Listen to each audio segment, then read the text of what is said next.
video, I'll show you how to download Cursor AI safely and correctly in 2026. If you're installing Cursor AI for the first time, just follow these simple steps. First, open your favorite web browser on your computer. In the search bar, type *Cursor AI* and open the official Cursor website. Once you're on the home page, look for the *download* button. Click the *download* button, and the website will automatically detect your operating system. If you're using Windows, download the Windows version. If you're using a Mac, choose the Mac OS version.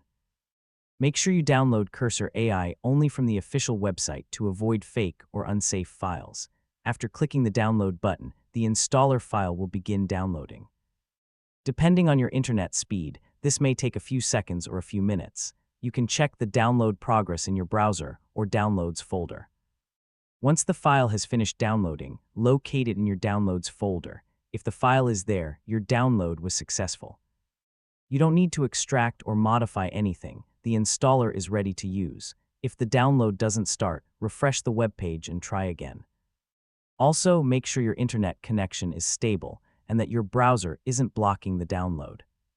If you're using antivirus software, check whether it has paused the download and allow the file if it's from the official Cursor website. After the installer has been downloaded successfully, you're ready for the next step, which is installing Cursor AI on your computer. And that's it. You've successfully downloaded Cursor AI.